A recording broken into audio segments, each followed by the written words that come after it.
We have 5 myths about full-time travelers and nomad life. And you know what? It's kind of silly, these myths, but we're gonna break them down and go through them as we go through this video. So thanks for joining us this week. We love that you guys are here. Please remember to subscribe and like, because we're almost at 10,000 subscribers and we hope we can get it with this video. So please subscribe, would you? And also share this video, and maybe even would you mind watching one of the ads, and maybe we can actually make a penny or two here. But who are we and why are we asking you for money?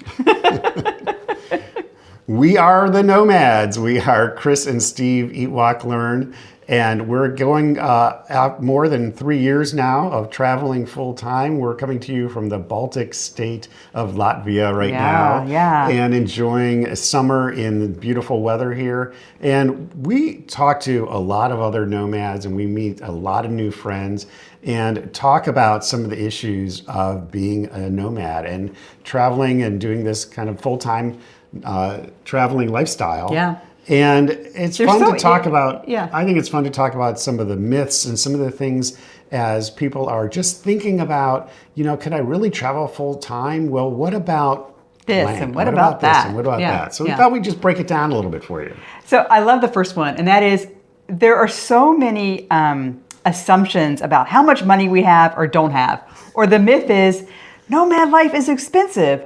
Or the flip of that is you must be broke if you're doing nomad life. So let's talk about that for a minute. So we have done three or four videos now about what our annual expenses were, starting with our first year, and then first year, second year, third year. We haven't done the fourth year yet because we haven't finished our fourth year. Yeah, right? We have a budget for the fourth year. Right, we do. But you can watch our videos. They're right up here. But our first year, we spent $48,000 for the two of us for the year. The second year, we spent $48,000 for the two of us, and then $52,000 in our third year. And this year, our fourth year, we actually raised our budget to $58,000, right? Yeah. Just because we wanted to accommodate for some inflation. Now, is that a big number, a small number, a rich number, a poor number? I don't know. You'd have to tell us. Well, I mean, you think about it. So if you have a home and you have a couple of cars and you've got a garage full of stuff, you already have a pretty lucrative lifestyle, and you're already spending, I know, because we were spending way more than $52,000. Probably what, $100,000 at least, $100,000 a year. Just with your lifestyle. Mm-hmm. So if you say on top of that, I'm going to travel full time, then it becomes, it's $150,000. The myth is people are just doing the math in their head, and they're like, there's no way that I can afford it. But if you eliminate all those other expenses in your life, and you're only spending $52,000 a year to travel full time and see the world, and those are your only expenses, then it's incredibly affordable. I can't believe how much money we're saving by traveling and seeing the world and going to places like Australia and France and... I think you hear people say all the time, when I retire, I want to travel. And then they had to put all this money together to be able to travel when they retire because they still have all these fixed expenses at home. You get rid of the fixed expenses and all of a sudden you can almost go anywhere, anytime, any place because you probably have the money to do it. We're not your financial planners. We don't know what your budget is. We don't know what your expenses are. We just know for us, $48,000, $52,000, $58,000. We think about that movie. What was that movie? Nomadland. With Nomads, Frances McDormand. Yeah. They came out in 2020. I think her situation was a little bit different. I think a lot of people think of us as her and our nomad life. My takeaway from that movie was she kind of came to a place in her life that she had to make some pretty desperate decisions, and she hit the road maybe under that desperation a little bit.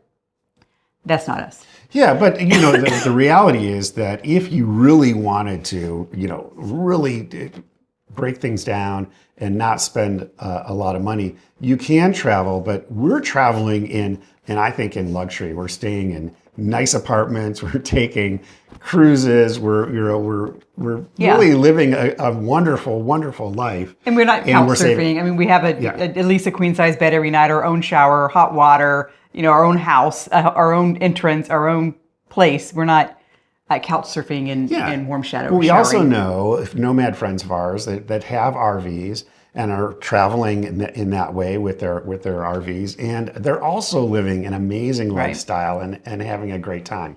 So we just want to kind of, the whole money thing, the myth is, Are you poor? Are you rich? Does it cost a lot of money? And I just feel like that hopefully we've busted that myth. You run your own numbers. Okay. Yeah. Number two, these are they kind of go together. Myth number one, myth number two, or myth number 2 and 3 go together, and that is you can't get insurance, you can't get medical care. What are you going to do about your medical care? What if something happens medically? You know, all that kind of angst and anxiety that Americans particularly have about the cost of medical care and insurance around in the United States. Which, if you're not American, we'll just let you know it's crazily expensive. If you are American, you already know that. We have done several videos about medical care and healthcare and insurance. We pay for, so first of all, we have medical coverage that gets us full coverage everywhere around the world. It costs us about $300 a month for the two of us. We'll put a link downstairs in the description. For Ginkgo Insurance, we have that for our international travel. At home, we have Obamacare, ACA. That does not cost us anything because of our income levels. It doesn't cost us anything out of pocket, let's put it that way. There's no premiums that we have to pay. But since we're not in the U.S., we don't even use it. We rely on Ginkgo around the world. I think our deductible is $50 a visit. And fortunately, we haven't had to use it yet because the rest of medical care around the world is so affordable. What are some examples of our medical care that we've had? Yeah, so I mean, we've had, let's just use an example of, dental care where we've been places and paid for, a dental cleaning as low as I think $20 for a dental cleaning. Well, that was for the uppers. So yeah, that's right. It was 20 for each side. But really good health care and been able to be quite affordable out of pocket. But also, I know a lot of people worry about, where am I going to get good quality health care? Because they think that the big myth is that the United States is the only place where you can get good quality health care. And that's just not true. We've had excellent care and excellent and affordable care. And affordable care all around the world. And, it's true that we're not like in the jungle someplace. We're staying mostly in large cities and great communities. And we do a little bit of research in advance to make sure that we know where the hospital is and we know what kind of the level of the healthcare is. And that's important to do a little research. But so for example, you saw a cardiologist. I think it was $75 for you to see the cardiologist and get an electrocardiogram. I saw an ophthalmologist for $50. We got full medical workups each for, I think it was $800 combined for the two of us to see 8 specialists and have all kinds of tests done. I had a knee surgery where I got stem cell surgery, orthoscopic surgery and stem cell replacement for $10,000. We've gotten teeth done. You had a whole cap thingy boppy done, which would have been $5,000 or $5,000 in the U.S. and it was like $1,000, I think, total out of pocket. So we just are, and we've got vaccinations around the world, yellow fever and yellow fever and the different other vaccines you need around the world. Those have cost $20 and $30. So the point we're trying to make is if you can afford a nomad life and you're on the road, you can afford the insurance and the medical care that go with it because it's affordable and we've been able to totally survive and thrive actually with those systems supporting us. Right. Okay. Myth number 3, kind of a combined. You won't be able to get your money. Your 2-factor authentication is going to fail. You won't be able to get your mail and you won't be able to vote. So that's kind of all of the communication myth.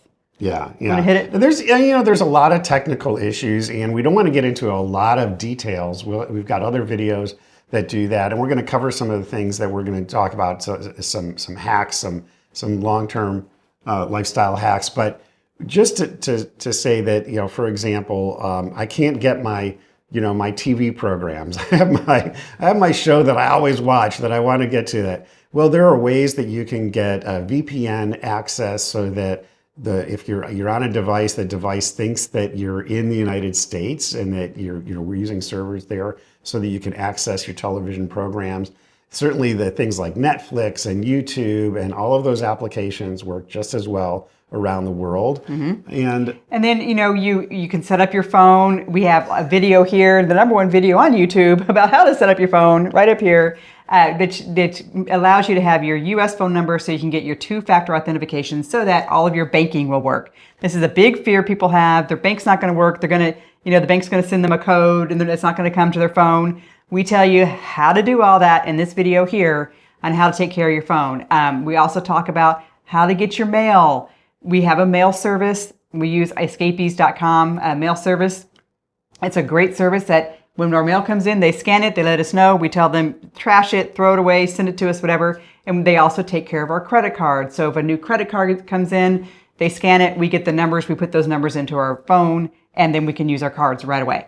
So, and then at some time in the future, we'll have them actually send our card to us when we're at a mailing location that we think is stable and safe. Yeah. And then, of course, finally, the whole voting, you can still vote.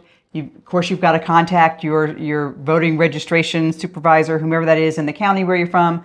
Let them know of the address where they can send your ballot. For us, they email us our ballot, we print it off, and we mail it back by FedEx or DHL or whatever to make sure we know that they've gotten it. Anyway, these are just smart, little details to big problems that people think we have in nomad life that are easily solved.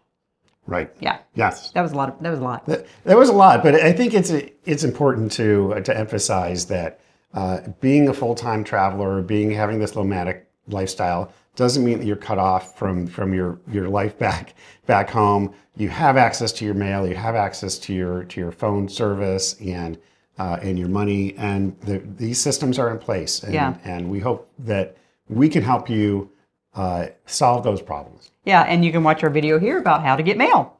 And then finally, two more myths. The next one is you're going to be lonely because you don't have any friends, you don't speak the language, and you don't have any social clubs that you're members of. Is this wrong? Yeah. I want to talk about language because we're here in Latvia, in Riga, Latvia, and I didn't think that people spoke English in Riga, Latvia. And here I am learning how to say hello and learning how to say thank you and putting the Google Translate up, and everybody speaks English here. It's really incredible, generally speaking. So as we have traveled around the world, we learn how to use Google Translate, and we find English speakers around the world. We're not lonely. We have found so many people to become friends with, other nomads that we've met through Facebook groups. Join our Nomad group, Nomad Life, and you can meet other people there. Let people know where you are, and they'll say, "Oh, I'm there too," and get together.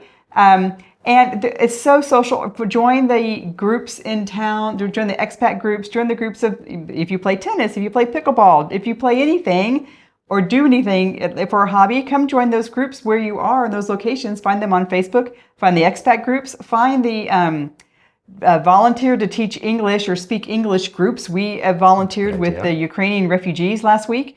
Met a ton of really cool people that spoke English very well, and every once in a while we'd say, "Yeah, you pronounce it asphalt, not another word that starts with ass." Anyway, it was a lot of fun, and we have a better social life now than we've ever had. we have, and certainly we can help you bust that myth as well. Join our Facebook group. Yeah, and if you're going to be where we are, let us know, and we'll hook up. Yeah. Okay. So the last thing is burnout, the myth about burnout. Yeah, and it is true that when you travel, when you go on vacation, a lot of times you hear the saying, "I need a vacation from my vacation." and yeah, we get that. Sometimes we go too fast, but our goal is to slow down, to stay in one place for a longer period of time, to really enjoy it and just live our life. So today we went to the market and, we made lunch. And we came home and prepped food for the week. Yeah. And so it's like normal kind of a living. And, we're going on bike rides. We're going to different. And we have gotten burnout for sure. And we find when we get burnout when we have been traveling too quickly or we've done too many house sits in a row, for example. We just get burned out on that. We stop doing it. We book a place for a month. We sit still. We were burned out. We went to Aruba for a month. That took care of the burnout. And now we're back on the road again. So burnout's real, but it's manageable. You just slow down. You change your pace. You change direction a little bit, and all of a sudden, burnout is over. So those are some myths about being full-time travelers and living a nomad life. What myths do you have? What questions do you have? And make sure you watch. We have a whole series of videos that answer all the questions that we talked about. Make sure you catch those too. Thanks. We'll see you next week.